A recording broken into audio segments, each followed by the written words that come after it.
بسم اللہ الرحمن الرحیم۔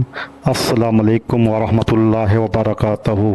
محترم ناظرین و سامعین، انسان کی زبان اس کے دل کا ترجمان ہوتی ہے۔ زبان کے چند الفاظ کسی کو جنت کا حقدار بنا سکتے ہیں اور انہی الفاظ سے انسان دوزخ کا بھی مستحق ہو سکتا ہے۔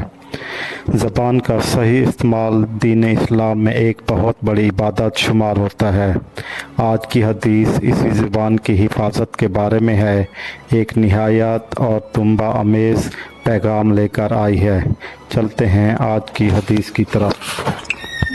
حدیث: جو شخص مجھے اپنی زبان اور شرمگاہ کی حفاظت کی ضمانت دے، میں اس کے لیے جنت کی ضمانت دیتا ہوں۔ تفصیل و تشریح۔ پیارے بھائیوں اور بہنوں، ہم اکثر اپنی زبان سے معمولی باتیں کہہ جاتے ہیں، مذاق میں، غصے میں یا بے دہانی میں، مگر ان کے اثرات بہت دور تک پہنچ سکتے ہیں۔ نبی کریم صلی اللہ علیہ وآلہ وسلم کا یہ فرمان ہمیں متنبہ کرتا ہے کہ اگر ہم اپنی زبان اور شرمگاہ پر قابو پا لیں تو ہم جنت کے حقدار بن سکتے ہیں۔ زبان سے غیبت، جھوٹ، بہتان، بد کلامی اور کسی کی دل آزاری جیسے گناہ صادر ہوتے ہیں۔ ایسے الفاظ نہیں ادا کرنے چاہیے۔ ان سے بچنا صرف اخلاقی ہی نہیں بلکہ دینی فرض بھی ہے۔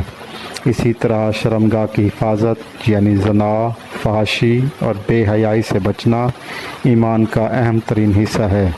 یہ حدیث دراصل ہمیں مکمل کرتا سازی کی طرف بلاتی ہے۔ زبان اور شہوت پر قابو ایک سچا مومن کی نشانی ہے۔ اللہ تعالی ہمیں اس حدیث پر عمل کرنے کی توفیق عطا فرمائے، آمین۔ اگر ہم سے کوئی غلطی کوتاہی ہو گئی ہے تو کمنٹس میں ہماری ضرور اصلاح کیجیے گا، اور اللہ کے 99 نام میں سے کوئی ایک ثواب کی نیت میں کمنٹس ضرور کیجیے گا۔ جزاک اللہ۔ اگر آپ نے ہمارا چینل ابھی تک سبسکرائب نہیں کیا تو ہمارا چینل سبسکرائب کر دیں، بیل آئکن کے بٹن کو دبا دیں اور ویڈیو کو لائک کرنا ہرگز نہ بھولئے گا۔ جزاک اللہ۔ اللہ حافظ۔